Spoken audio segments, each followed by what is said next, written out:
Bom dia, primeiro ano. Vamos começar aí mais uma aula de história. Hoje nós vamos dar continuidade ao nosso conteúdo sobre a crise do sistema feudal aqui na Idade Média. Mas antes de tudo, a gente vai corrigir os exercícios que foram passados para vocês na aula de ontem, da quarta-feira. E aí sim a gente entra aí falando mais um pouco sobre a burguesia e nesse caso aqui o renascimento comercial de fato como um todo. Então, vamos começar aí com as correções. Eu vou iniciar a correção pelo exercício 11, ele tá lá na página 47 da nossa apostila, apostila 2. E eu vou fazer a nossa correção como sempre, né? Vou ler com vocês aqui os textos, o enunciado e as alternativas. E aí a gente entra aqui num conceito sobre as respostas. Tudo bem? Então vamos lá. Esse exercício, o exercício 11, ele é um exercício da FGV. Como a gente já tinha conversado, né? A Fundação Getúlio Vargas. E ele começa com um texto que a gente sempre chama, né, do texto base. E vamos ler aí juntos para começar. A partir do século XI, mas principalmente do século XI, o grande período de urbanização. Prefiro utilizar esse termo mais do que o renascimento urbano, já que penso que, salvo exceção, não há continuidade entre Idade Média e a Antiguidade. Texto aí de Jacques Le Goff, do livro Por Amor às Cidades, Conversações com Jean Lebrun, um livro aí da editora Unesp, de São Paulo, feito em 1998, página 16. Nesse fragmento aí, pessoal, a gente vê que o Jacques Le Goff já puxou para nós o assunto do qual vai tratar a questão, né? A questão sobre o renascimento urbano. E aí, lembrando sobre o que está circulando desse tema do período do renascimento urbano, aí vem a questão, o enunciado. Então, vamos lá. O comando da questão diz o seguinte: a respeito das cidades medievais após o ano 1000, é correto afirmar... Então, vamos lá. As cidades medievais no ano 1000 tornaram-se centros econômicos e financeiros e vinculados às rotas mercantis e à produção agrária das áreas rurais próximas. Bom, até aqui é uma afirmativa verdadeira, né? Mas como eu falei para vocês, a gente tem que ler todas as alternativas, então vamos ler todas. Letra B. As cidades medievais, a partir do ano 1000, eram fundamentalmente sedes episcopais e centros administrativos do Sacro Império Romano Germânico. Então, pessoal, na letra B a gente já tem essa ideia errada, né, sobre as cidades serem fundamentalmente sedes da igreja, né? Quando a gente vê aí, ó, sedes episcopais, tá falando sobre a questão religiosa. E nós vimos nessas nossas aulas que as cidades que vão começar a aparecer aí por volta do século X e vão ficar cada vez maiores a partir do século XI, elas não se formam por razões religiosas, certo? Então, a B a gente já pode excluir. Na página 48, a gente tem a continuidade aí das alternativas, então vamos ler. As cidades medievais, no ano 1000, tornaram-se núcleos de produção industrial que começou a desenvolver-se, sobretudo no norte da Itália, a partir do século XI. Então, nós temos vários erros aqui na letra C, né, pessoal? Primeiro, que não havia produção a nível industrial. Essa palavra ela não pode ser usada quando estamos nos referindo à Idade Média, né? Nem a alta Idade Média, nem a baixa Idade Média. Também é uma outra questão que coloca a industrialização aparecendo na Itália, e a gente sabe que não vai ser lá que ela vai aparecer, né? Então, a letra C nós também podemos riscar ela aqui, ela não pode ser correta. Letra D, pessoal. As cidades medievais, após o ano 1000, tornaram-se os principais entrepostos do comércio de escravos africanos, desde o início das cruzadas. Então, pessoal, essa questão de ser centros de comércio de escravos africanos também está errada.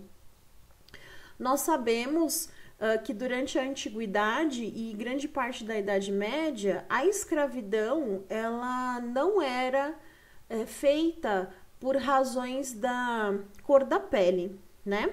Uma outra questão que também não pode ser colocada aqui é que a ideia da escravidão ela não está presente durante a Idade Média Europeia. É a servidão que está presente aqui, né? A gente tem que lembrar que essa parte da Europa ela está bem isolada, né? Mesmo tendo contato com as cruzadas, essa ideia do comércio de escravos africanos, ela é pertencente só às grandes navegações depois na colonização. Então, a letra D a gente pode retirar. E a alternativa E, as cidades medievais após aí o ano 1000, apresentaram-se como legado das polis gregas e das cidades romanas na antiguidade. Também aí temos um erro, né? A questão do renascimento cultural vai acontecer principalmente na Itália, mas as cidades medievais do século X e XI não são de maneira alguma legado das polis gregas, né? Nem romanas. Por isso a gente também pode retirar a E. É muito comum a gente se confundir na alternativa E, porque a base do sistema feudal contém características romanas, mas ela contém características romanas do fim do Império, né? Veja que na alternativa E, eles estão colocando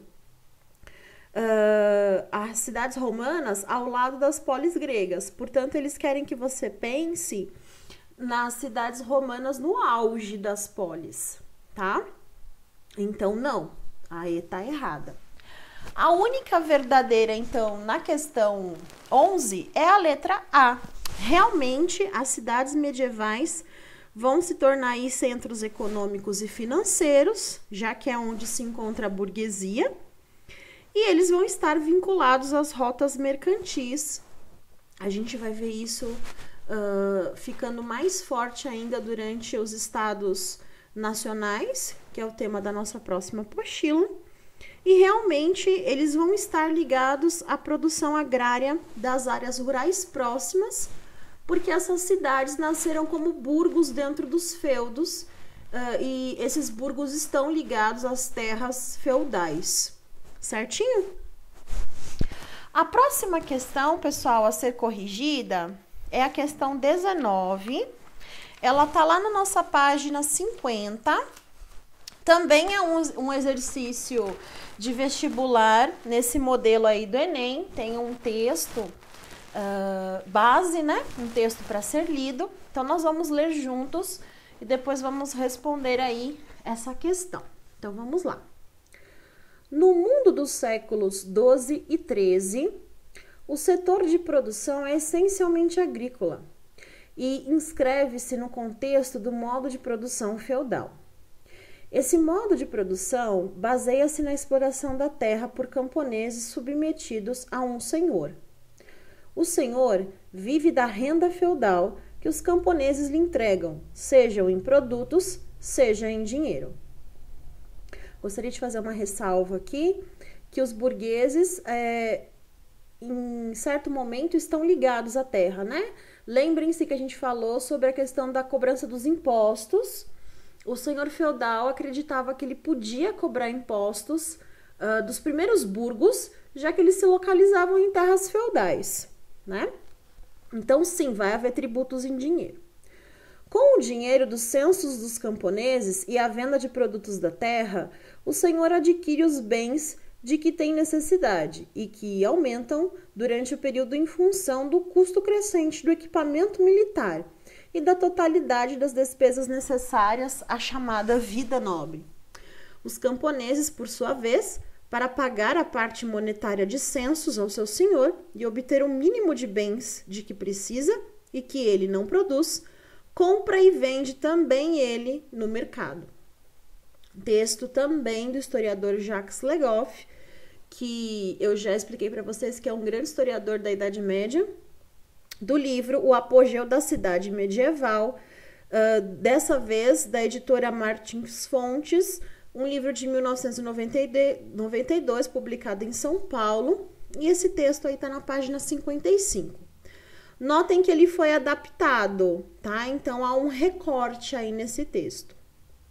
Bom, lido e entendido que ele está falando sobre a questão mercantil, né? Vamos ver aqui, então, qual é o comando da questão.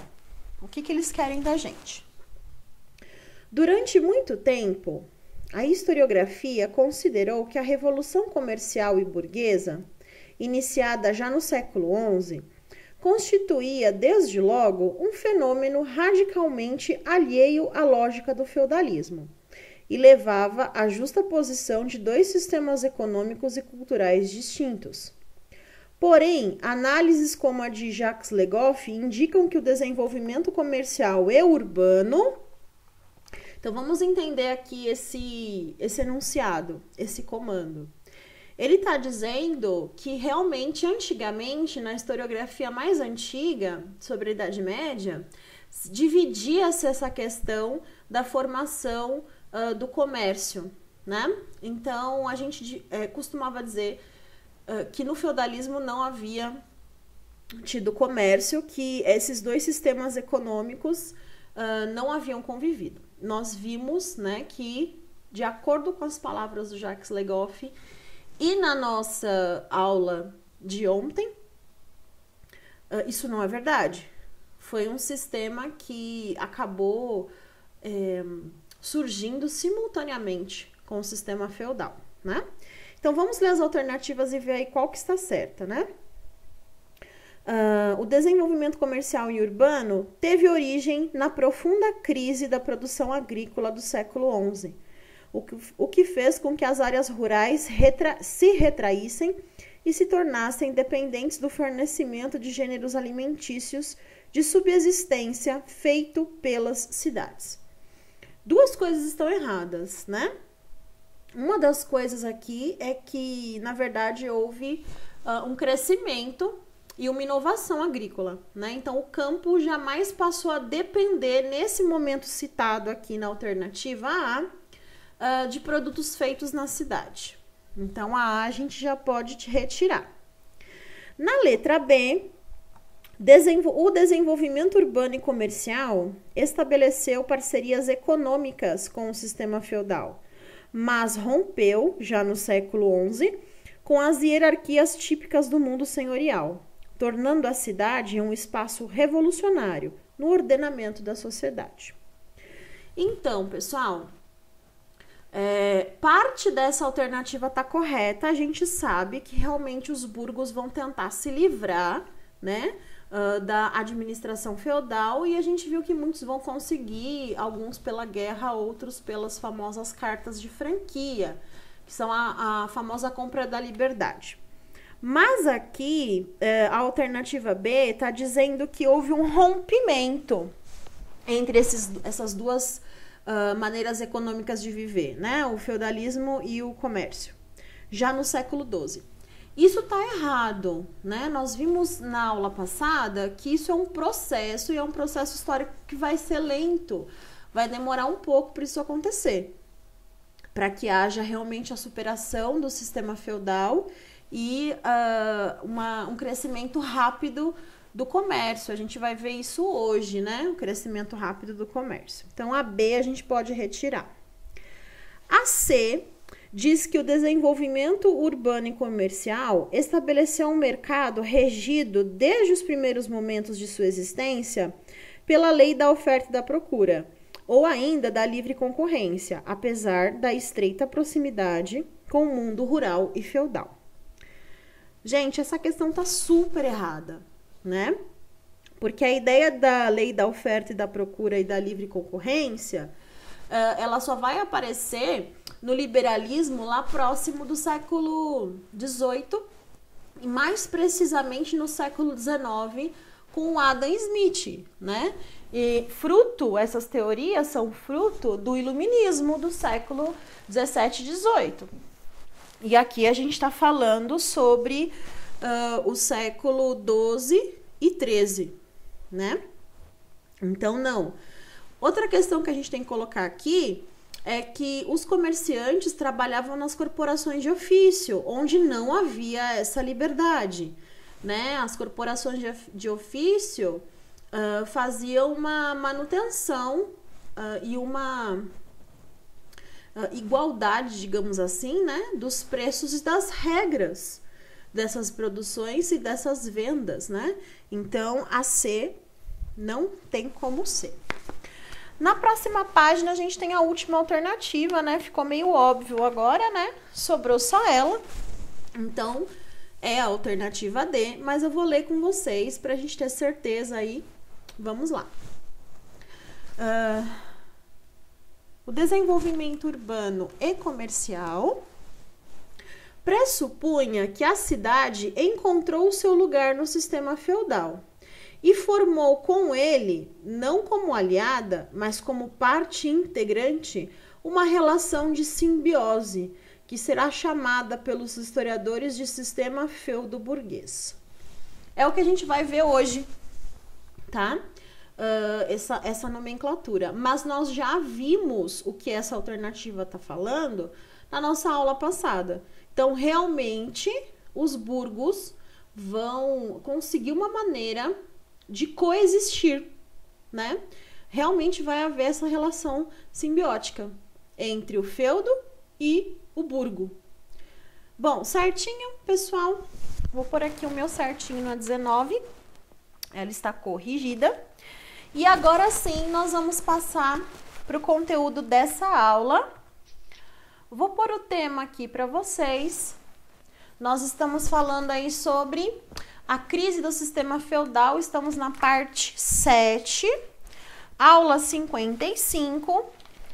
Para quem gosta de acompanhar com a apostila, já fazendo as suas anotações, né? Puxando as nossas famosas flechinhas na apostila, eu vou lá na página 42. E como eu havia dito antes, na aula passada a gente falou sobre o nascimento da burguesia e o renascimento das cidades. E hoje eu vou falar especificamente sobre a questão do renascimento comercial. Então vamos lá falar sobre o renascimento comercial. Eu vou passar todas as linhas aqui na tela para que fique mais fácil para vocês, né? Mas lembrando, vocês podem pausar o vídeo e fazer a cópia, ou então o que eu acho que é mais interessante, assistir toda a aula e depois voltar para fazer as suas anotações, né? Então vamos lá, gente. O renascimento comercial, ele vai encontrar aí algumas dificuldades, né? Então, primeira coisa que eu queria deixar claro é que, assim como a própria apostila fala, ser comerciante, né, viver do comércio não vai ser fácil nesse momento. O comércio em si, o ato de comercializar, vai encontrar vários obstáculos, né?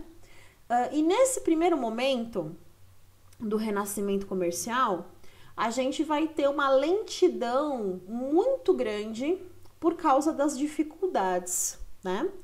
Eu vou voltar a falar disso com vocês mais pra frente, né? Que nós temos esses dois momentos no renascimento comercial. Um momento muito lento, que é esse referente à questão da coexistência com a Idade Média, e depois nós temos um momento de crescimento muito rápido, tá? Mas nesse momento aqui, no início desse comércio, ele é muito lento devido às dificuldades para que esse comércio aconteça, né? Então, uma das dificuldades é como que as cidades vão estar organizadas, né? As primeiras cidades, pessoal, elas vão ter problemas estruturais, problemas administrativos, que coexistem e que vão dificultar muito, né? A primeira coisa, o primeiro problema, a gente pode dizer que é o perigo de você mudar para uma cidade, né? As cidades medievais, elas não têm saneamento básico. A gente vai ver que isso mais para frente vai causar um problema muito grave. Outra coisa é que a comunicação, não só dentro da cidade, mas entre cidades, entre o burgo, né, a comuna, no caso, né, que já virou cidade, já virou comuna. A comunicação entre comunas, a comunicação entre a comuna e o dono das terras ao redor, né, do senhor feudal, a comunicação entre as pessoas, de uma maneira geral, é muito precária, tá? Muito precária mesmo. Lembrem que eu cheguei a falar para vocês que alguns historiadores vão citar que alguns feudos vão ter até a própria maneira de se comunicar, a própria linguagem, né? Então, isso já vai dificultar o nascimento da comuna dentro desse feudo, vai dificultar depois a comunicação dessa comuna com outra comuna. Uma outra coisa também, pessoal, é a quantidade de ladrões existentes nessas cidades. Lembrem aí que a gente já está no século XII, né? Início e fim aí do século XII, a gente tem uma quantidade de pessoas aí, de vadios, digamos assim, né? Que vão acabar, infelizmente, tendo como sobrevivência esse único recurso, né? Que é o roubo, e que vai ser muito frequente. A questão administrativa também é muito complicada, né? Já é complicada em si conseguir conciliar a administração feudal com a administração burguesa, mas mais que isso, pessoal, quando um grupo de burgueses cria um burgo, depois faz dele uma comuna, a tendência dele continuar com as características administrativas do feudo onde ele se criou é muito grande, né? Então vejam só, os impostos, a própria moeda, né, o próprio dinheiro e as unidades de medida, né, o que é, por exemplo, graus Celsius ou Fahrenheit, quilômetros ou milhas, né? Unidades de medida que a gente conhece hoje em dia, mas variava tudo. Perdão. A maneira como eles mediam e a maneira como eles pesavam as coisas era diferente de uma comuna para outra, né? Então dificulta o comércio. Então essa falta de igualdade administrativa, que é advinda, como eu coloquei aqui, dos feudos, né? Que os feudos também são desorganizados, ou seja, a gente tem uma desorganização geral, né? Isso vai dificultar o comércio, que por sua vez ajuda na lentidão desse aumento comercial. Uma outra questão é a questão religiosa. Por quê, pessoal? A Igreja Católica tinha uma ideia, uma visão muito diferente do comércio, desse mundo de negócios. Eles tinham uma visão bem diferente da burguesia, né? A burguesia via o que nós vimos como mundo de negócios, uma maneira de viver, como a gente viu na outra aula, de acumular riqueza, né? Mas a Igreja Católica via o mundo dos negócios como uma maneira de perpetuar a manutenção da ordem, das classes sociais, né? Como assim, né? A igreja via nesse mundo de negócios uma manutenção da ordem. Bom, os únicos que conseguiam realmente fazer dinheiro, manter-se no comércio, e comercializar com esses comerciantes, com esses burgueses, eram ou os próprios burgueses de outras comunas, ou a própria igreja, ou os senhores feudais. O que eu estou querendo dizer com isso? Não há mobilidade social, né? O mundo dos negócios só vai ajudar a manter essa estrutura administrativa comunal, só ajuda a manter a estrutura social que já existe, né? Lembram que eu falei? Ninguém que não seja aprendiz vai poder ter a sua própria oficina. Isso ajuda na manutenção da ordem, né? Uma outra coisa que a igreja não ajuda, né? Na verdade vai atrapalhar, como eu falei, vai deixar cada vez mais lento, é a ideia do lucro, né? O lucro, ele é muito criticado pela Igreja Católica, né? Não só pelo viés financeiro da coisa, mas também porque a Igreja Católica vai enxergar que a burguesia está conseguindo uma riqueza, conseguindo um status novo e que ela, nesse momento, não possui, né? A igreja, ela vai começar a se integrar com a visão comercial um pouquinho mais para frente, tá? Já no século XIV, XV, lá pelo século XVI, ela já está no auge. É quando vai começar a nascer os críticos da Igreja Católica medieval.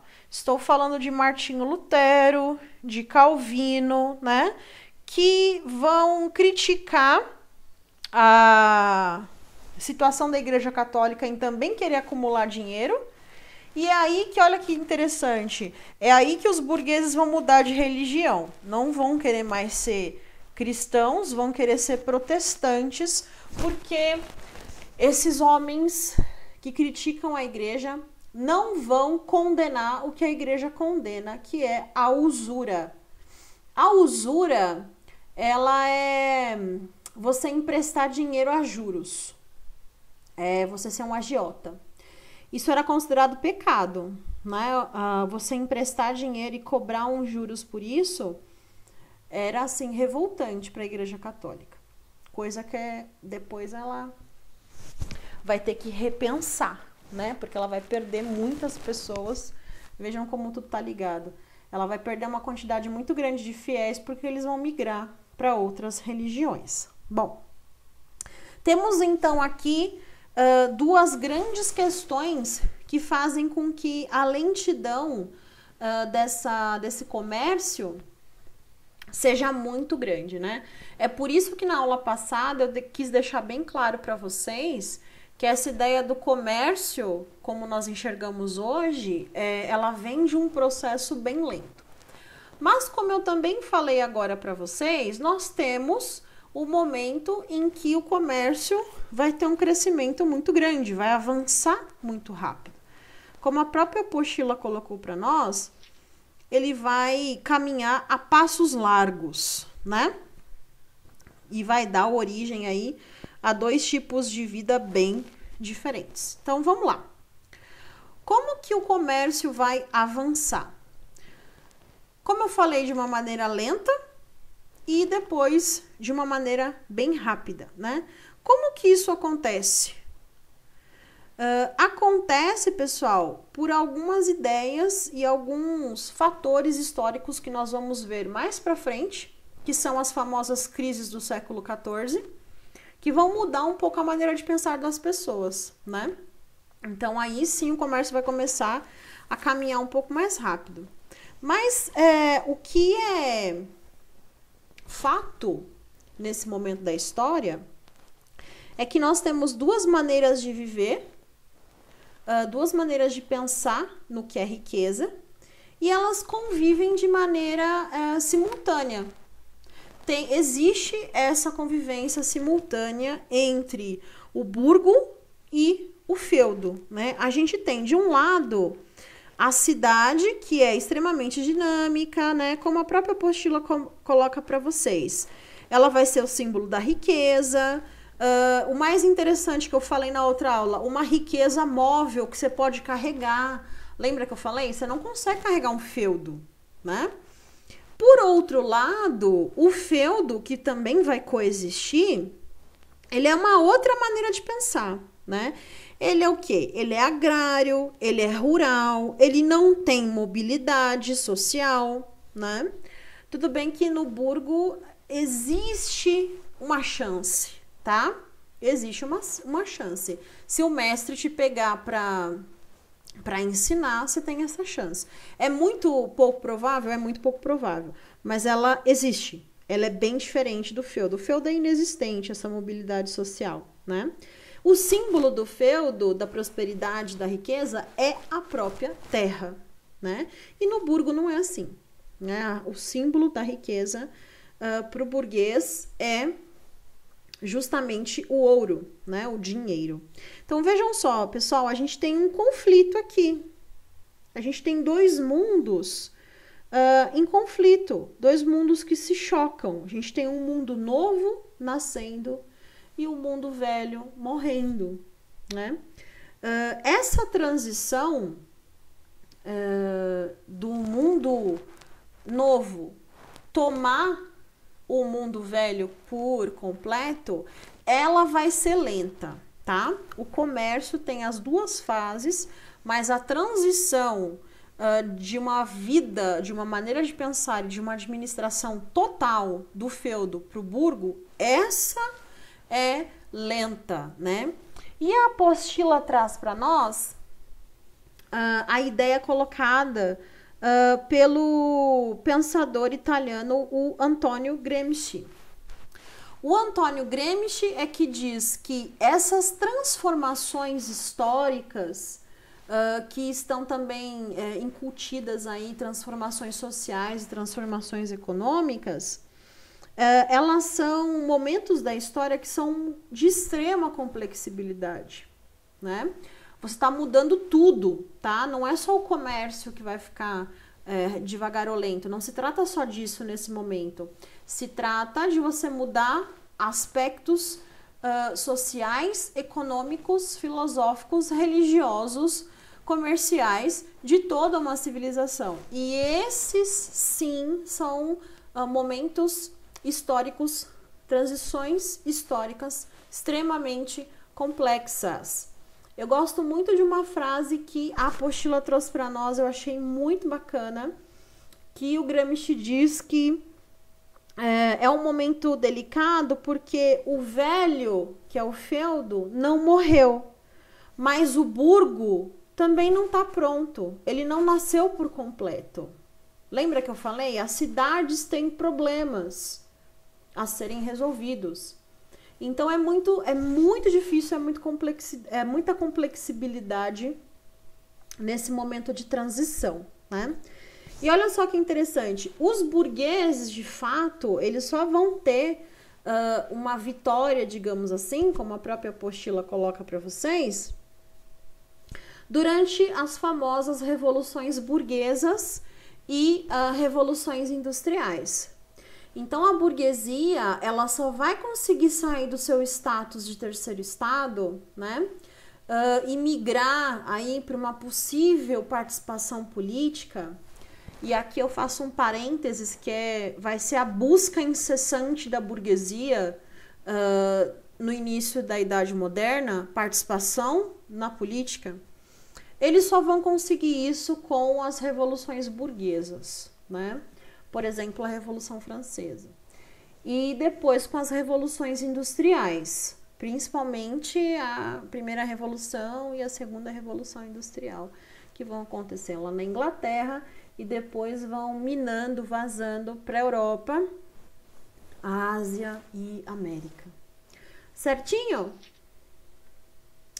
Pessoal, vou ficando por aqui com essa matéria sobre o renascimento comercial.